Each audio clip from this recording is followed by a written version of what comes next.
ever there's an opportunity for you to speak to somebody or to speak on something, it may not be new to everyone, but it's definitely new to somebody. And I actually just had a opportunity to do it was called 8 Minutes of Power. And so in my mastermind group, we actually went on a retreat and we all had to do 8 minutes of power and speak. And I literally had no idea what I was going to speak about because some of the people who were in the room was like 15 of us. And majority of the people who are in the room, their revenue is like 3 to 5 times more than mine is. So what can I say to these people who have already grown their business? But I found out and realized that even my topic was hitting home for somebody who's been in business for 20 years, has, over $2 million in revenue. But it still hit home for them and was a topic that they needed to hear. So we definitely have to just get in there and practice in order to get over the imposter syndrome, but then also for the confidence piece. Um, you always start where you are. So I start where I am. I think we spoke about it some time ago, and you just mentioned it again. Affirmations. I'm really big on listening to when I get in those moments where I know I need it.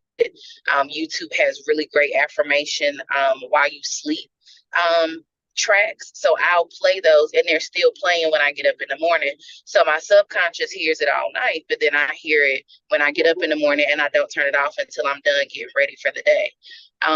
But that I've taken a dry erase marker and written affirmations to myself on my mirror so that I see it first thing in the morning when I get up. Um, and then just also kind of talking with, sometimes it's okay to ask people, hey, what do you see as my strength? And then you also assessing yourself and then you hone in on those strengths. It's okay for people to evaluate you as long as it's positive criticism that you can use to grow. That's my opinion. And that's what helps me. I think the constructive criticism and uh evaluation of yourself is a huge key because if and it might sound kind of bad, but if you might be feeling like you got imposter syndrome and you ask somebody in your support system, which you talked about yesterday, like, hey, do you feel like I'm an imposter? And they if they're honest with you, and they should be, and you haven't been doing the work that you need to do to put in your space, they should tell you like, yeah, like you faking. You know what I'm saying? Like you really not that. You know what I'm saying? This is what you need to do to become that. That would be key as well because then you can be like, okay, I ain't. I know there's a lot of people who just get on social media and just start posting. You know what I'm saying? Like they ain't even done nothing. You know what I'm saying? I've seen that in like real estate. Is people who post about doing certain type of deals in real estate. They haven't done one themselves. They read a book about it and sharing the information that they read in the book, basically. You know what I'm saying? So having that support system, people that can be honest with you. And then like I said, it might tell you like, no, you're not an imposter, but here are some things that you can do to help build yourself up or be better in your space as far as your strengths and your weaknesses.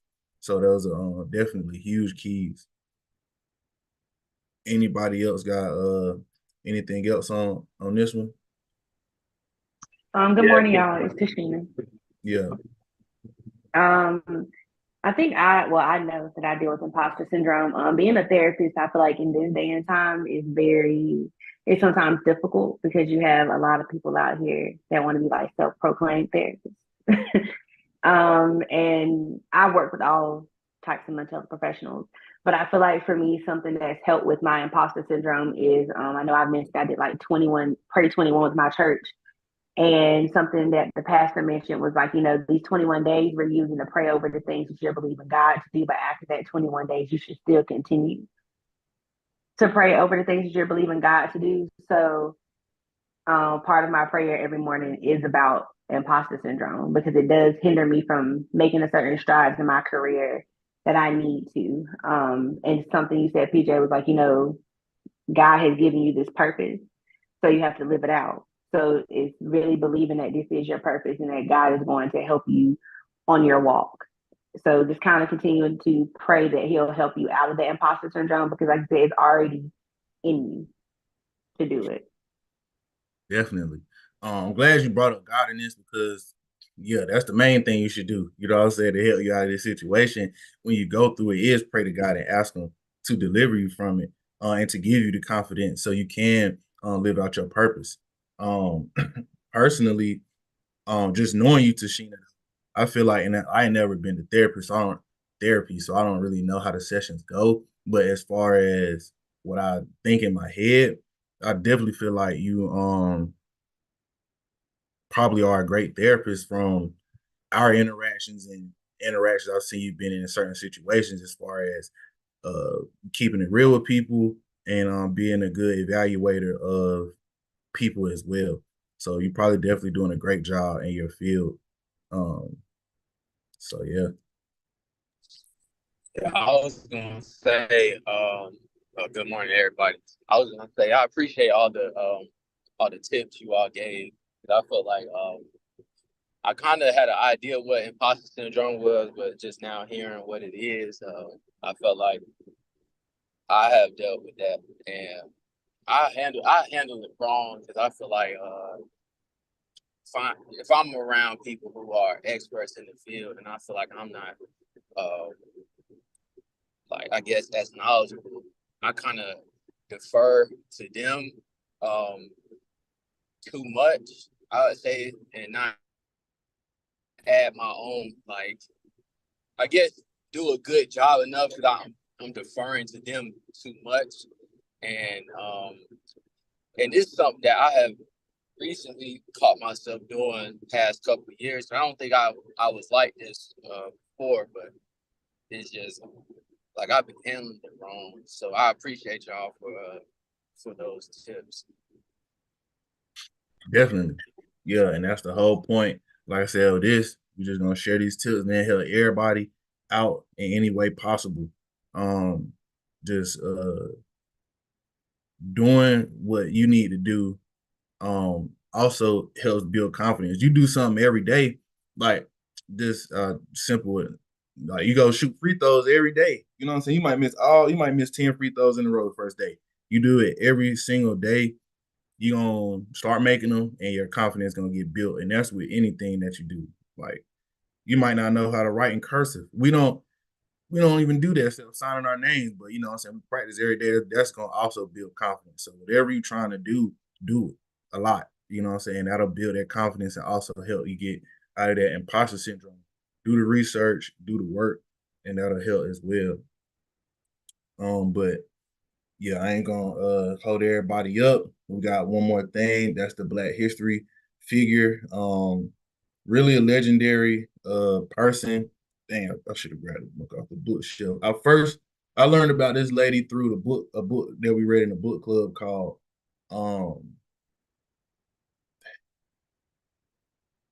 Seven it's called Seven Black Millionaires or something like that. I can't remember exactly the name of the title. I'll post it in the group, but it's about the first seven black millionaires, right?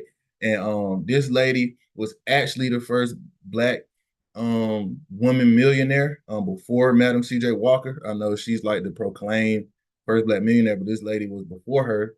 And the reason why I chose her is because I feel like she paved the way for women to even like dream big and just do some stuff that like women weren't doing at the time, black women or white women really. So just a quick little overview of her. She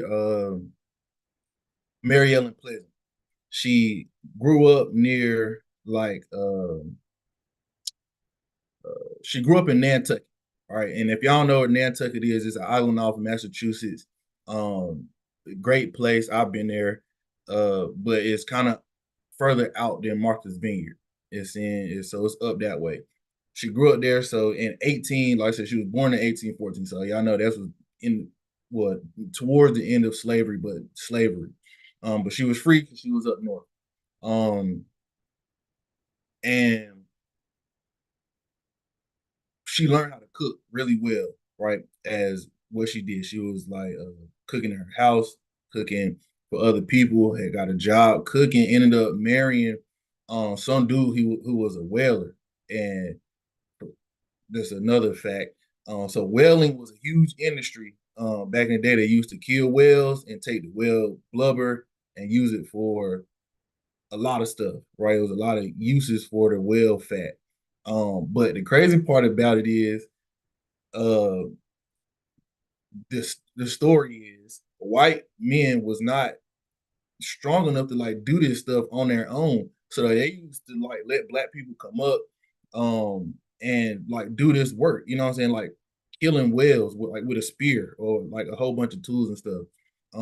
But so she married a black dude who was a whaler, and they made a lot of money off doing this because it was extremely hard, and it was extremely profitable. So there was actually black people making a good decent amount of living doing this. Her husband eventually died pretty fast after like 4 years of marriage. I don't remember why I say he died. But anyway, he left he left money to her, and at that time, it was so much. They said he left her tens of thousands of dollars. So let's just say she had $10,000 in the 1800s. That's an extremely a lot of money. You know what I'm saying? Throughout that time, she went able to do other stuff. Became an abolitionist. She was helping. She worked in the Underground Railroad, helping free slaves. And eventually made her way to California during the gold rush time.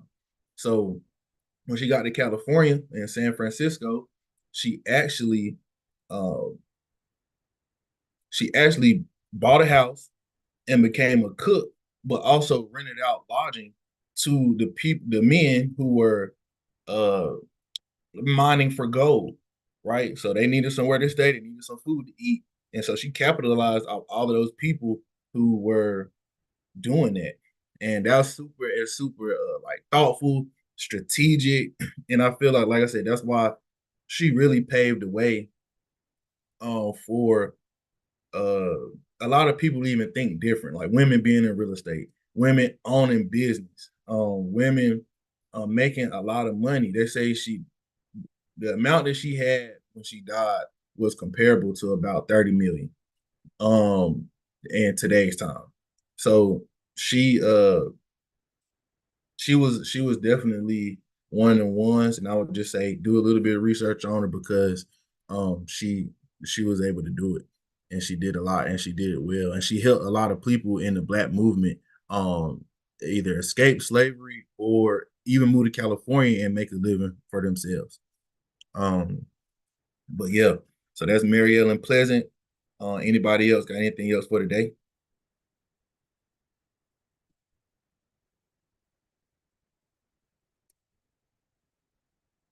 Cool.